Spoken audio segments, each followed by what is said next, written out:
জাল ফেলতেই উঠে আসছে ঝাঁকে ঝাঁকে চিংড়ি। সম্প্রতি খুলনার বটিয়াঘাটায় একটি ঘেরে ভেনামি চিংড়ি চাষ করে এমন সফলতা মিলেছে। 2 দফা পরীক্ষামূলক চাষের পর চাষিদের দাবিতে 2023 সালে দেশে ভেনামি চিংড়ির বাণিজ্যিক চাষের অনুমোদন দেয় মৎস্য বিভাগ। এরই ধারাবাহিকতায় 2025 সালে খুলনার বটিয়াঘাটা, দাকোপ ও পাইকগাছায় 8টি প্রতিষ্ঠান বাণিজ্যিকভাবে ভেনামি উৎপাদন করে এবং উল্লেখযোগ্য সফলতাও পায়।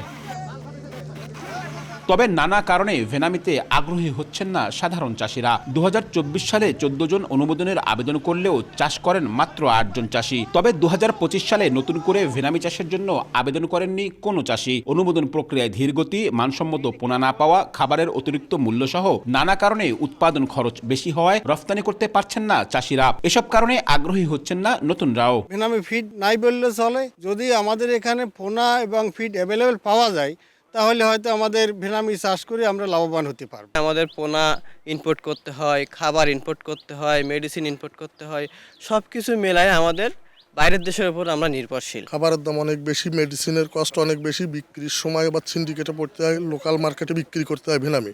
পোনা উৎপাদনের অনুমোদন প্রক্রিয়ায় ধীরগতি ও আমদানিকৃত পোনায় অতিরিক্ত করের কারণে সময়মতো পোনা মিলছে না বলে জানান হ্যাচারি মালিকরা, যার প্রভাব পড়ছে রফতানিতেও। আমাদের যেমন ব্রুড ইম্পোর্ট করতে আমাদের 58% ট্যাক্স দিতে হয়, এটা কমালে আমাদের পোনার দামটা কমে।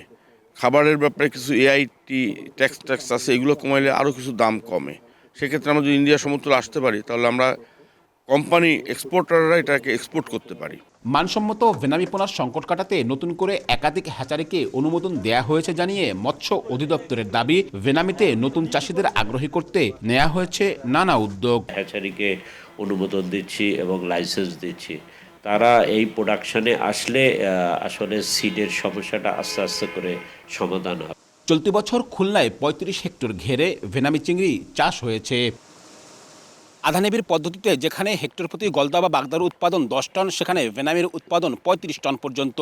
সংকট সমাধান করা গেলে এখাতে বাড়বে চাষের পরিমাণ, একই সঙ্গে চাঙা হবে চিংড়ি রপ্তানির বাজারও, এমন প্রত্যাশা সংশ্লিষ্টদের। আব্দুল্লাহ আল মামুন রুবেল, সময় সংবাদ, খুলনা।